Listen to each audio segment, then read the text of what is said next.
if you want to read the next step in any endeavor, you need to listen to this because we're going to talk about the worst enemy of being great.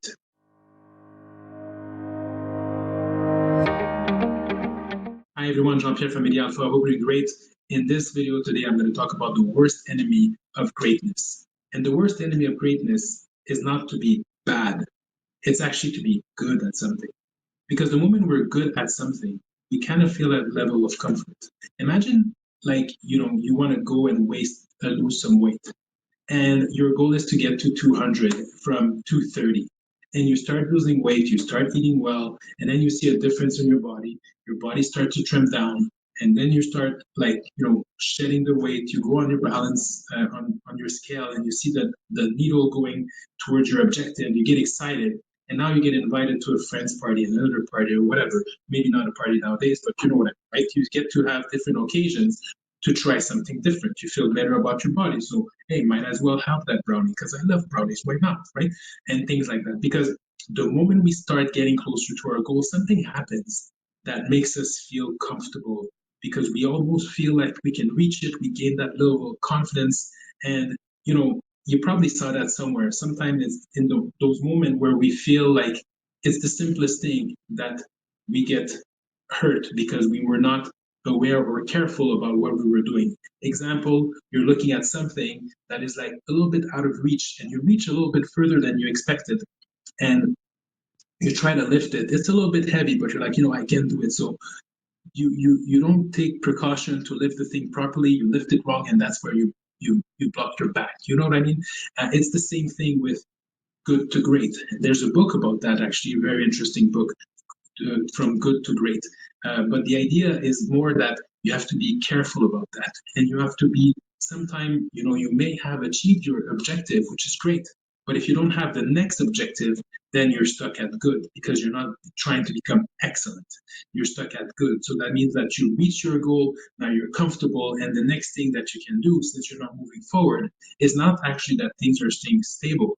Things are actually moving backward because once you get comfortable in one area of your life, a lot of time the other areas are starting to feel the same because we're a creature of habit. So we go from being comfortable here and a little bit relaxed there to a little relaxed here. So let's say before you used to wake up early so that you could have some gym time at home or at the gym.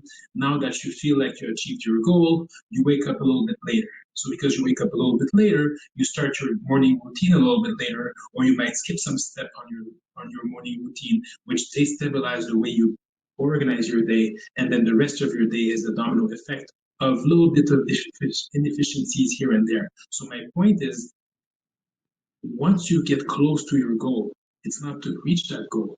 It's just to find another goal. So you say, okay, this goal, I'm just passing through it because now that I'm there, I can get to the next goal.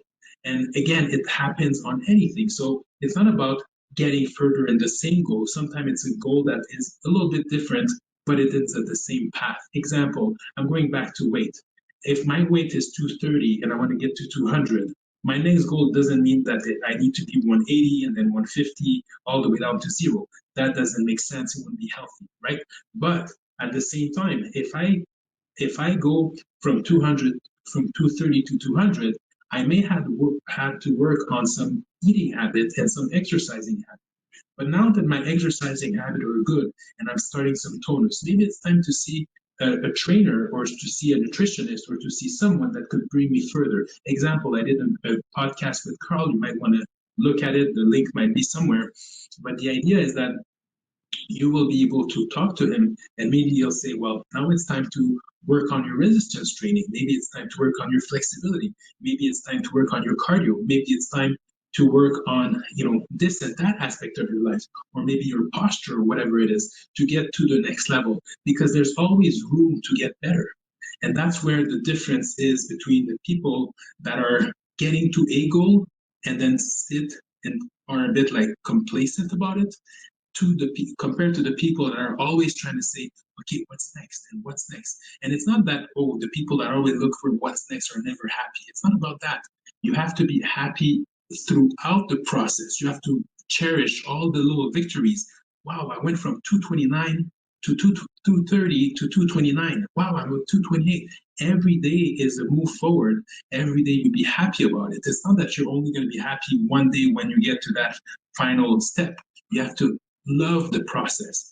And as you love the process and you learn to love the process, then you can get to all the different steps and all the next goals, because it's the process that you enjoy of becoming better. And that has a general impact on everything.